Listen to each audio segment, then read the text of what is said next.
Hello everyone. Thank you all for watching the video and leaving such heartfelt comments.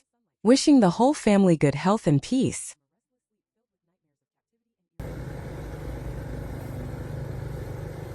The morning sun rose gently over the countryside, casting a golden hue across the rice fields where Deep began her day. She stepped out of her small house, her worn-out sandals sinking slightly into the muddy path. With a determined look, she led her buffalo to the field. The heavy plow balanced on its back. Deep tied the plow securely, patting the animal's side as she whispered, "Let's get to work, buddy." She guided the buffalo forward, her hands gripping the reins as the plow cut through the soft earth, leaving neat furrows behind. The air was cool, filled with the earthy scent of freshly turned soil. Deep walked steadily behind the buffalo, her movements rhythmic as she focused on keeping the line straight. Sweat beaded on her forehead, but she didn't mind. The hard work felt rewarding. She glanced at the vast field stretching before her, knowing it would take hours to finish. The sound of the buffalo's steady breathing and the occasional chirping of birds kept her company. After plowing for a while, Deep felt her arms ache. She stopped the buffalo near a shady tree, tying it to a post. Sitting on a rock, she took a bamboo flask from her bag and drank a long sip of water, the cool liquid refreshing her. She wiped her brow with the back of her hand, looking at the field with pride. "Halfway done," she murmured to herself, feeling a sense of accomplishment. Deep stood up, ready to continue, when she noticed the plow needed adjusting. She untied it from the buffalo's back, her hands deftly loosening the ropes. The heavy wooden tool was caked with mud, so she carried it to a nearby stream. Kneeling by the water, she scrubbed the plow clean, the cold stream soothing her tired hands. The buffalo grazed nearby, its tail swishing lazily as Deep worked. Once the plow was clean, Deep hoisted it onto her shoulder and led the buffalo back home. The sun was higher now, its warmth more intense. She walked along the narrow path, passing other villagers tending to their fields. A few waved at her and she smiled back, her heart light despite the morning's labor. She thought about the money she had been saving, hidden in a bamboo box under her bed, and a plan began to form in her mind. Back at home, Deep secured the buffalo in its pen and washed her hands at the outdoor tap. She entered her room, closing the door behind her, and knelt by her bed. Reaching underneath, she pulled out the bamboo box where she kept her savings. Opening it, she counted the crumpled bills, money she had earned from selling persimmons and doing odd jobs. A small smile spread across her face as she whispered, "This should be enough." Deep tucked the money into a cloth pouch and changed into a cleaner outfit, a simple green dress that made her feel a bit more presentable. She locked the door behind her and set off for the city, her heart racing with excitement. She had decided to buy a gift for James, the man who had been like a brother to her, always supporting her dreams. Today she wanted to show her gratitude in a special way. The walk to the city was long, but Deep didn't mind. She passed through the village, waving at familiar faces, her steps quickening with anticipation. She thought about James and how hard he worked at his wood factory, always making time to check on her. "He deserves something nice," she told herself, clutching the pouch tightly. The thought of surprising him filled her with joy. Deep arrived in the city after a long walk, her sandals dusty from the journey. The streets were bustling with activity, vendors shouting, motorbikes honking, and people weaving through the crowd. She navigated her way to a small shop she had seen before, its window displaying an array of watches and accessories. Pushing open the glass door, she stepped inside, the cool air a welcome relief from the heat outside. The shopkeeper, an older man with a kind smile, greeted her. "What are you looking for, young lady?" he asked. Deep hesitated for a moment before replying, "I'd like a watch for a man. Something nice but not too expensive." The shopkeeper nodded and showed her a selection of watches on a velvet tray. Deep's eyes landed on a sleek silver watch with a black leather strap. "This one," she said, pointing.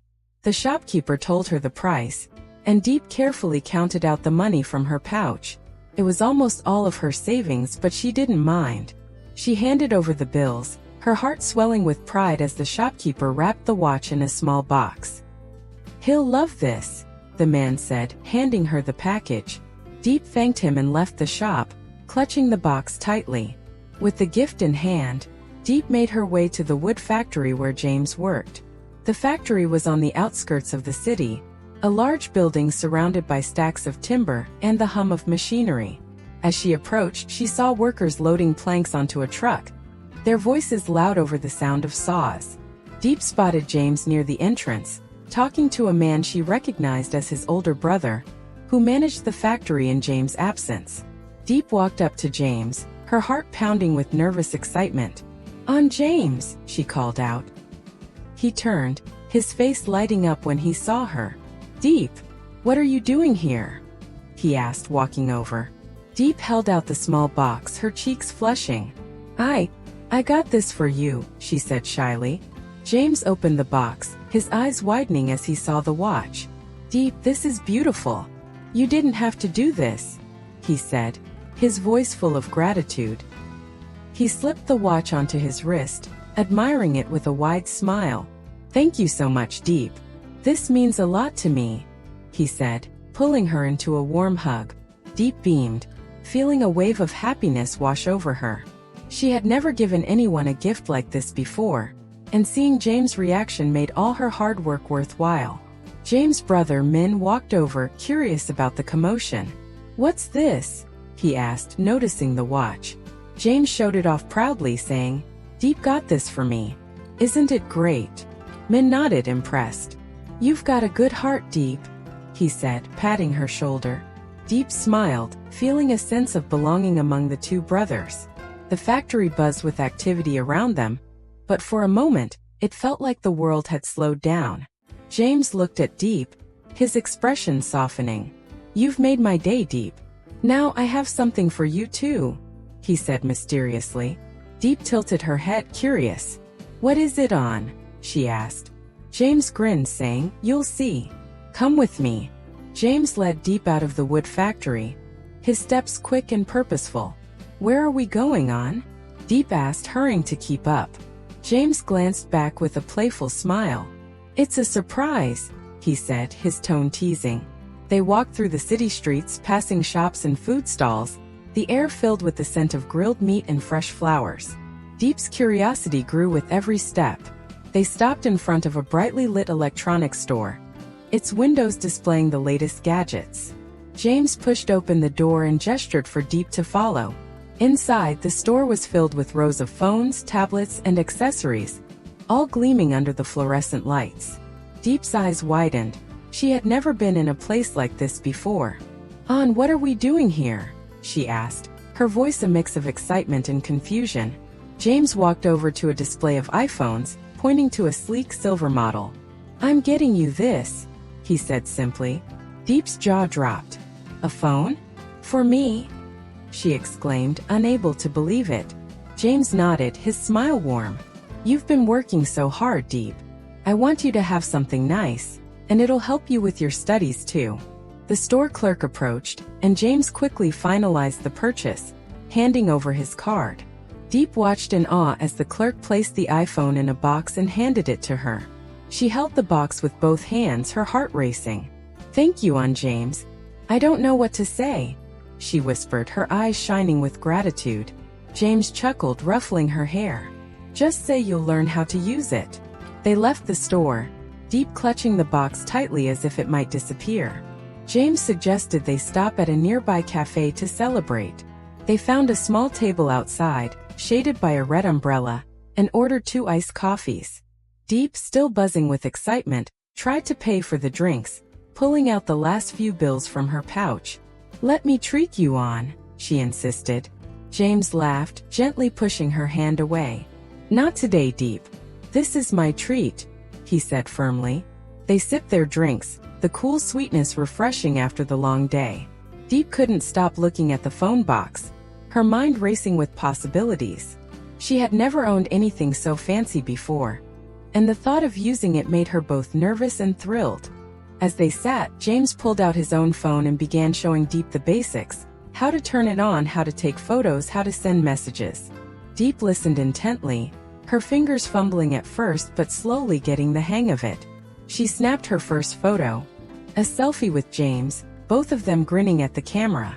"Look on. I did it!" she exclaimed, her voice full of pride.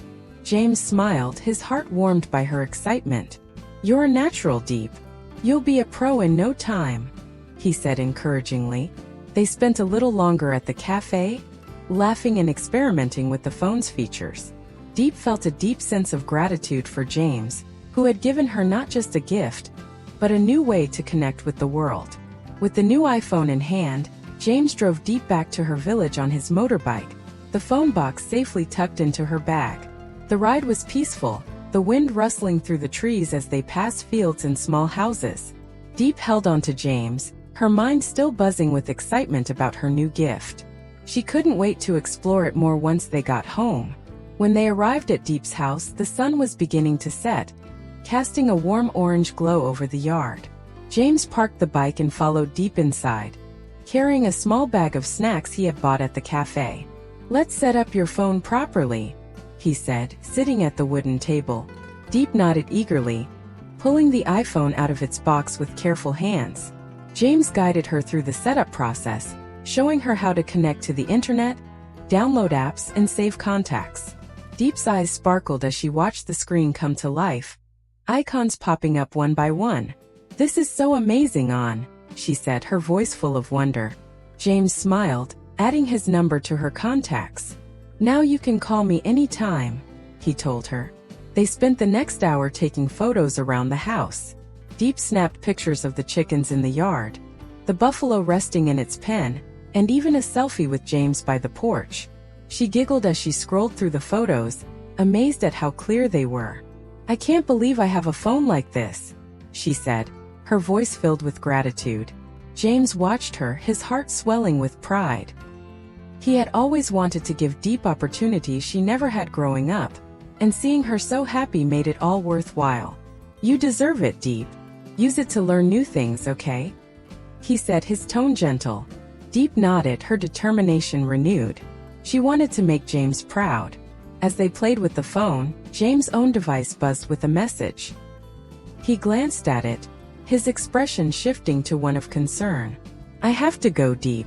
Something came up at the factory," he said, standing up.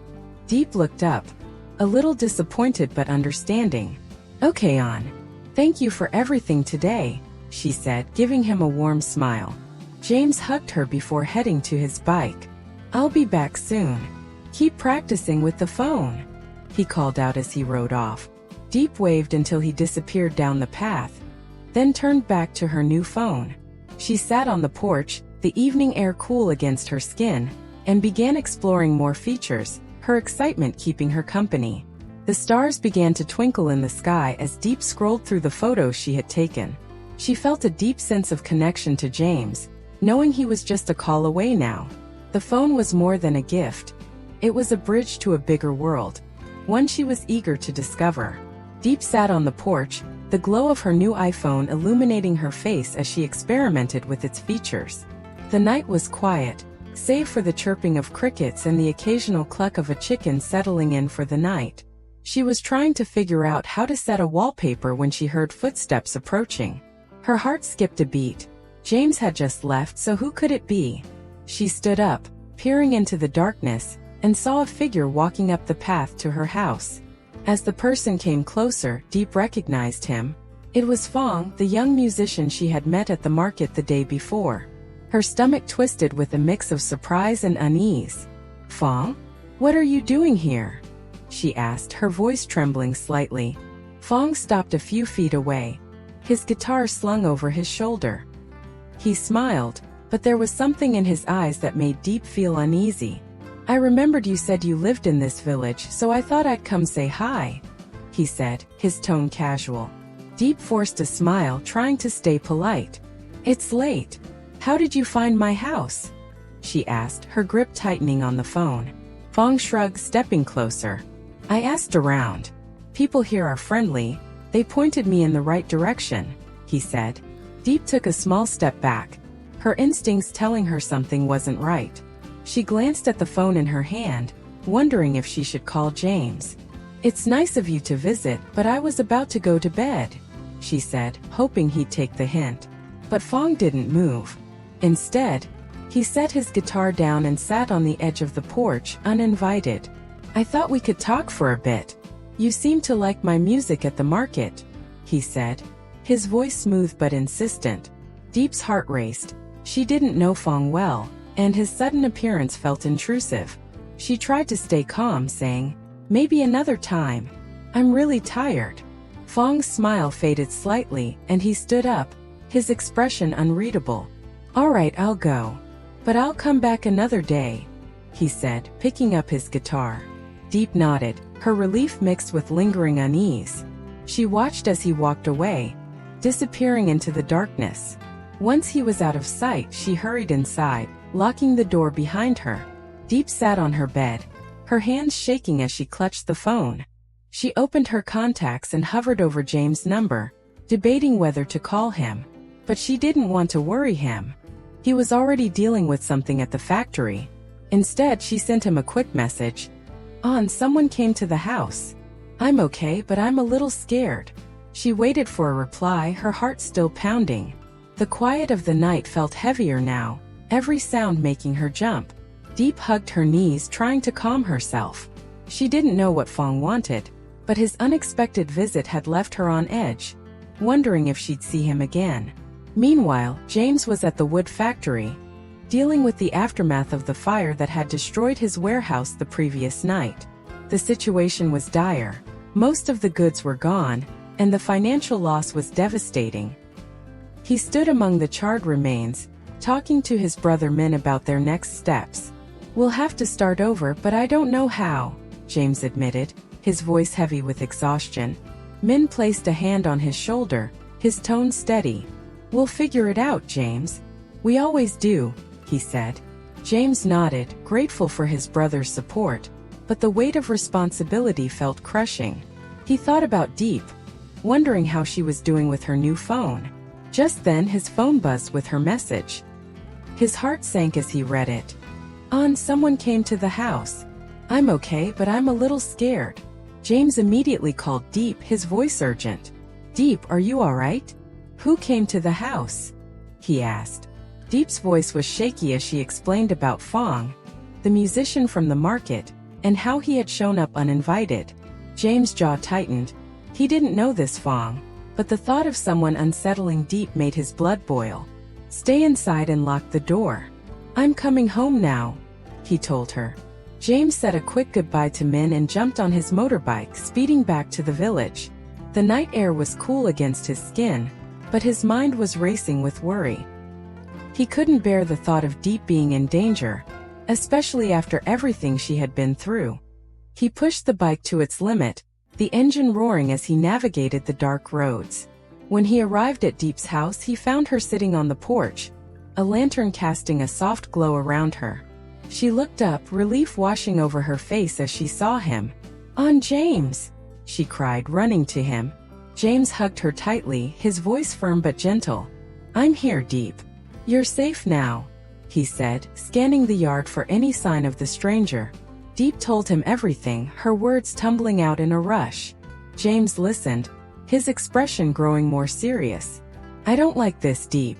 We don't know this guy, and I don't want him coming back here," he said. Deep nodded, her fear still lingering. "I didn't know what to do. I'm sorry if I worried you," she said softly. James shook his head, his tone reassuring. "You did the right thing by telling me. From now on, if anything like this happens, you call me right away, okay?" he said. Deep nodded, feeling safer with James there. They went inside and James checked the locks on the doors and windows, making sure everything was secure. As they sat at the table, James looked at Deep, his resolve strengthening. He had to protect her no matter what challenges he faced with the factory. "We'll get through this together, Deep. I promise," he said, his voice steady. Deep smiled, her trust in him unwavering.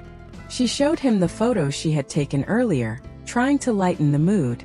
James smiled at the pictures, his heart warmed by her resilience. Despite the day's hardships, both at the factory and now with this mysterious visitor, he felt a renewed sense of purpose. He would rebuild his business and he would keep Deep safe no matter what it took. The night stretched on, but with James by her side, Deep felt the fear slowly fade. They talked late into the night, planning for the future and dreaming of better days ahead, their bond stronger than ever. Với cộng đồng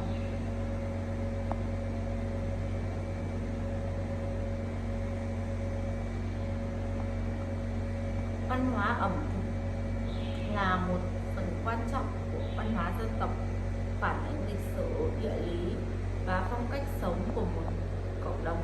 Văn hóa ẩm thực bao gồm các yếu tố như các món ăn truyền thống, nguyên liệu và phương pháp chế biến, phong tục cách ăn uống và thưởng thức, các lễ hội của sự kiện liên quan đến ẩm thực, các truyền thống và phong tục ăn uống.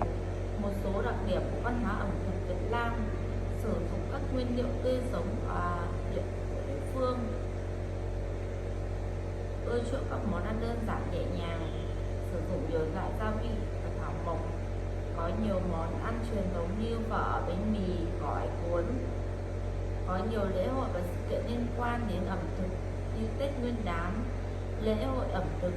Một số đặc điểm của văn hóa ẩm thực các vùng miền khác nhau: Bắc Bộ ưa chuộng các món ăn như phở, bánh cuốn, chả cá,